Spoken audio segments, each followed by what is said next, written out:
Oi galera, tudo bem com vocês? Eu sou o João, seja muito bem-vindo ao canal Desafios de Clio e hoje a gente vai conversar um pouquinho sobre o final da Guerra de Independência no Nordeste e a formação da Constituição de 1824 no Brasil. A gente comentou um pouquinho no vídeo anterior que a independência se fez muito pela aliança entre as elites do Sudeste, as elites agrárias, as elites latifundiárias e o Dom Pedro. E uma das primeiras coisas que vão ser mantidas vai ser o sistema de plantation, o sistema de escravidão. Acredita-se que 50% da população aproximadamente era uma população escravizada. E por que eu disse aproximadamente? Porque justamente você não tinha um controle, você não tinha um censo, você não tinha uma contagem. Acredita-se que você tinha 50% da população brasileira naquele momento sendo escravizada. Nos estados do Nordeste você vai ter uma alta presença de militares portugueses, de funcionários públicos portugueses e o próprio apoio das elites locais que não queriam se desligar de Portugal por conta de interesses econômicos. Um dos estados que você vai ter a guerra que vai durar bastante vai ser na Bahia, principalmente por conta do apoio de várias partes dos portugueses. Em fevereiro de 1822, Salvador estava sob domínio português e inicia-se a organização de um exército justamente para tentar lutar contra os portugueses e iniciar a independência ali naquele pedaço. Você vai ter a formação do exército pacificador, que vai ser um exército mais popular, com pessoas comuns. O Dom Pedro I vai enviar um militar francês, para auxiliar o exército pacificador, que é o Labatut. O Labatut vai começar um processo de reunir e recrutar escravos.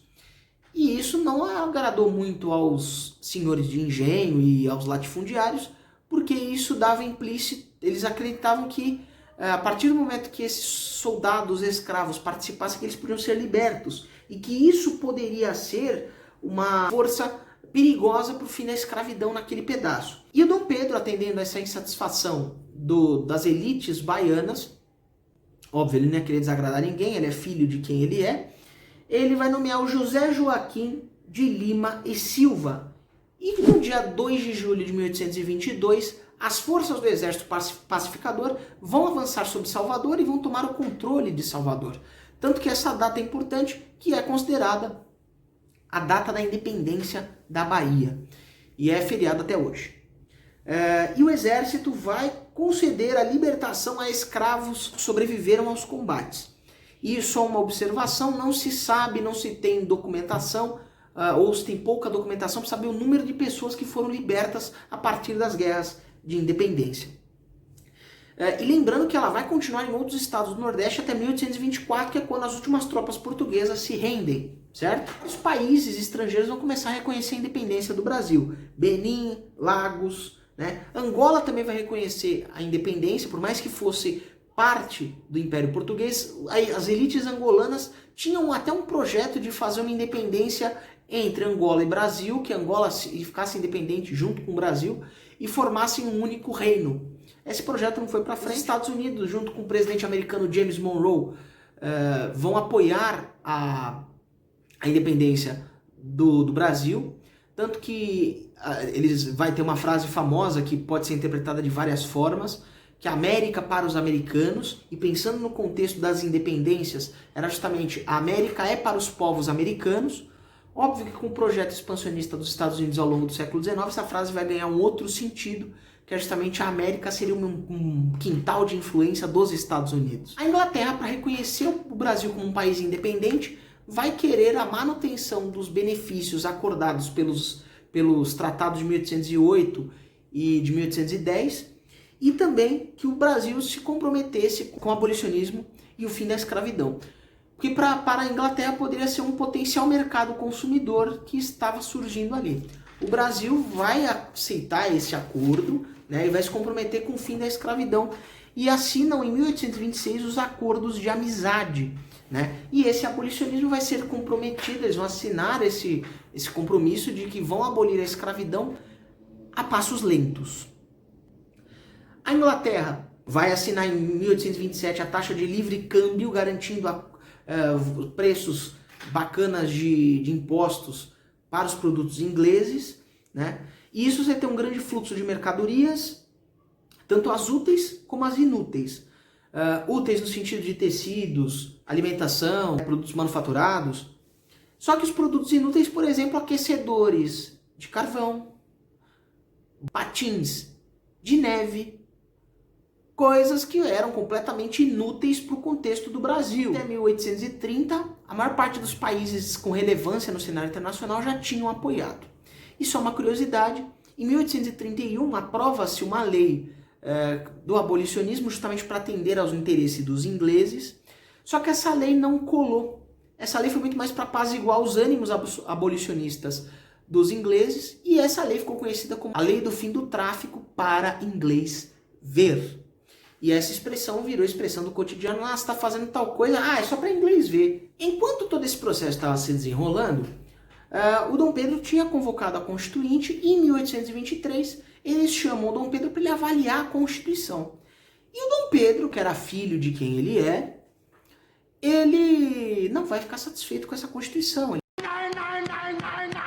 vai dizer que é uma Constituição muito fraca, que o poder do imperador não tá grande o suficiente, é uma Constituição liberal demais. Peraí, a Constituição é um valor liberal, Dom Pedro.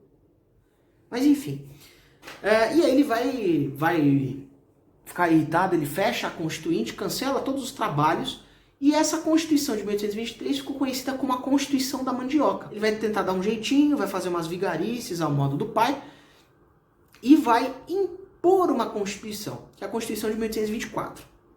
Essa Constituição recebeu o apelido de a Constituição Outorgada. Outorgada significa impor, submeter. Ela vai ter um poder muito forte para o imperador, né? E vai se perceber que o Dom Pedro vai criar uma série de dispositivos dentro da Constituição para legalizar as suas posturas que estariam muito mais próximas ao absolutismo, né? E que em determinados momentos vai ser considerada um próprio autoritarismo, né? Então ele vai ter a divisão dos 3 poderes, como diz lá o Montesquieu, executivo, legislativo e judiciário. Só que o primeiro gato do Dom Pedro, vamos lá, vai ser a criação do poder moderador.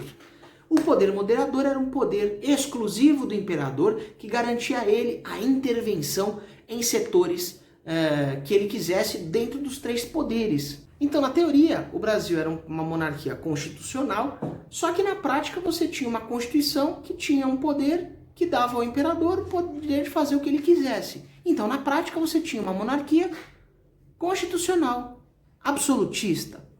Então você percebe que quem é filho de peixe, peixinho é, né? O poder executivo ele era de uso do imperador e mais os seus ministros que eram escolhidos por ele. Poder legislativo era bicameral, ou seja, você tinha a Câmara dos Deputados, que eram eleitos com voto censitário. E o que era esse voto censitário que a Constituição de 1824 aprovou? Era justamente a ideia de que o camarada, para ele poder votar, ele tinha que, para a primeira coisa, ser homem, e segundo, ele tinha que ter uma renda. E uma renda astronômica. Não era você que tem um Celtinha, era você que tinha milhões. E para você ser eleito, você também tinha que ter muitos milhões para ser eleito pelos seus pares que tinham milhões.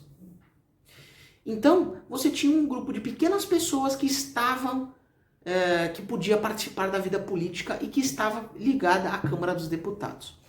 E você tinha o Senado, ele era escolhido pelo imperador, e os senadores eles tinham o cargo vitalício, ou seja, ele era senador até morrer, e aí com isso o imperador ia lá escolher a outra para substituí-lo. O judiciário, você tinha juízes escolhidos a dedo pelo imperador.